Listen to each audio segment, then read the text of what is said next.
జై గురుదేవదత్త. అసలు మనకి లక్ష్మీ కటాక్షం ఎలా కలుగుతుంది ఫస్ట్ మనం తెలుసుకుందాం. మన ఇంట్లో లక్ష్మీ కటాక్షం కలగాలి అంటే, అసలు మనకు కలగాలంటే మనం ఎప్పుడు దాన ధర్మాలు చేసామో లేదో చూసుకోవాలి. మన సంపాదనలో 100 రూపాయలు సంపాదిస్తే 1 రూపాయి దానం కోసం పక్కన పెట్టాలి. ఎవరైనా సరే దేహీహీనం తర్వాత ఇవ్వకుండా పంపించకూడదు. ఫస్ట్ మనం అలవాటు చేసుకోవాల్సినది. అలా దేహీనంగానే 1 రూపాయని దానం చేయడం వల్ల సంపద లోటు లేకుండా వస్తుంది. ఐశ్వర్యం ఎదురుపైన పుడుతూనే ఉంటుందన్న.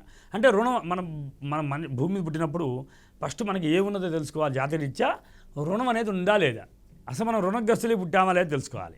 అంటే ఒకరికి ఇచ్చే రుణం ఉన్నామా, తీసుకునే రుణం ఉన్నామా, దాన్ని కూడా పరిగణలో తీసుకోవాలి మనం. ఎందుకంటే జాతిరీత్యా కన్యని రుణంగా తీసుకుంటాం. ప్రతి వ్యక్తి ఆ కన్య యొక్క ప్రభావం వల్లనే రుణం ఉన్నాడా లేదా తెలుస్తుంది. అలానే ఇల్లు శుభ్రపరచుకోవాలి.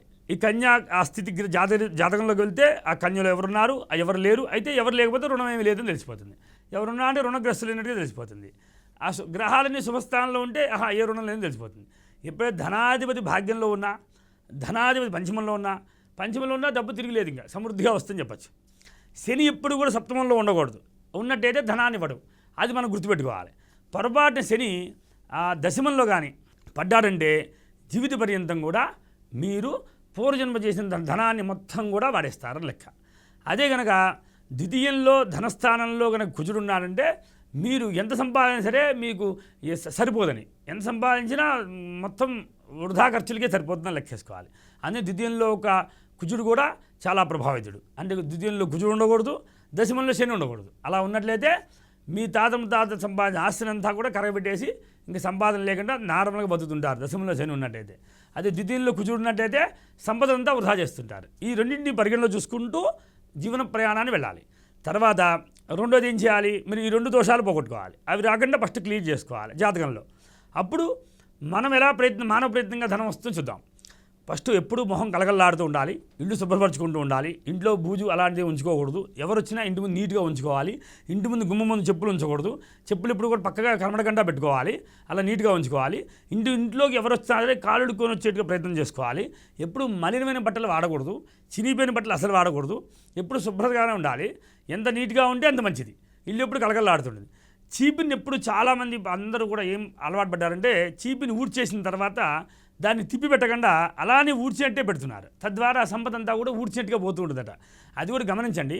చాలామంది చీపిని పెట్టే విధానంలో మీకు చేత కాకపోతే చాలామంది చాలా రకాలుగా చెబుతున్నారు. మీకు అనిపిస్తే దాన్ని పుడుకోబెట్టేసేయండి, అప్పుడు ఏ దోషం అంటదు. ఇంకోటి ఏంటంటే 2 చీపులు కలిపి పెట్టకూడదు అంటారు. ఎందుకంటే ఇద్దరు వేసి కొట్టుకొని ఉన్న సంపదను పాడు చేస్తాయని చాలామంది చిన్నప్పుడు అనుకుంటూ ఉంటారు. కనుక ఆ 2 చీపులు కలిపి పెట్టకపోతే మంచిది. సింగిల్ చీపులుగానే ఉంచండి, దాన్ని పొడుకోబెట్టేసేయండి. రెండోది, ఇంట్లో ఉన్న ఇల్లాలని ఎప్పుడు కూడా బాధ పెట్టకూడదు. ఎప్పుడు కూడా ఎవరిని కంటిదారి పెట్టకుండా వాళ్ళని ప్రేమగా చూసుకోవాలి. తద్వారా ఐశ్వర్యం సమృద్ధిగా లభిస్తుంటుంది. తర్వాత ఇంట్లో రోజు ఒకసారన్నా కొంచెమన్నా పాలు, ఒక చిటికెడన్నా పాలు పొంగాలి. అంటే కొంచెమన్నా సరే ఒక డ్రాప్ అన్నా పాలు పొంగాలి. అప్పుడు సంపదకు లోటు లేకుండా సంపద పెరుగుతూ ఉంటుంది. ఇప్పుడు ఇంట్లో లేదు అని జపం చేయకూడదు. ఏదున్నా సరే సమృద్ధి వస్తాయి, అవే వస్తాయి అంటుండాలి.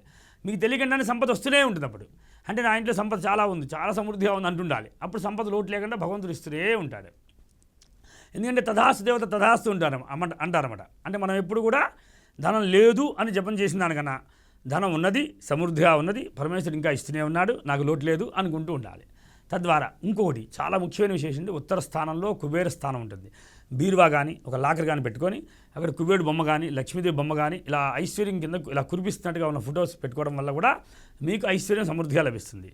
ఇంకొక విశేషం ఏంటంటే మీకు తెల్ల జిల్లేడు చెట్టును కూడా ఈశాన్య మూల ఎక్కడైనా పెట్టుకున్నట్టు కూడా తద్వారా కూడా సంపద లభిస్తుంది. రావి చెట్టు వేర్లు కానీ గుమ్మాన్ని వేలాడి తీసుకున్నా సరే విపరీతం ఐశ్వర్యం సమృద్ధిగా వస్తుంది. ఇంకా విశేషం చెప్పాలంటే మీకు శుక్రవారం కూడా ప్రదోష కాలంలో మీరు లక్ష్మీదేవి అష్టోత్తరం కానీ కనకధార స్తోత్రం చేసేటప్పుడు లక్ష్మీదేవి స్మరణ చేసేటప్పుడు చిన్న యంత్రం రాగి రేగులో యంత్రం తయారు చేసి లక్ష్మీ యంత్రం తయారు చేసి దాన్ని కుంకుమార్చన చేసినట్లయితే లక్ష్మీ తద్వారా ఐశ్వర్యం సమృద్ధిగా లభిస్తుంది. నేను చెప్పే ఇవన్నింటిని గమనించేటప్పుడు ఫస్ట్ జాతకంలో మీకు ఉందా లేదో చూసుకోవాలి. నేను చెప్పేశాను కదా, పంతుగా చెప్పారు 100% జరిగిపోతుంది అనుకుంటాం. 100% జరుగుతుంది. కాకపోతే మీ జాతకంలో యోగం కూడా ఉండాలి. కాకపోతే ఎలా జరుగుతుంది, మీకు ఎక్కువ పుణ్యం లేకపోతే 100 రూపాయలు రావాల్సింది 10 రూపాయలు వస్తాయి.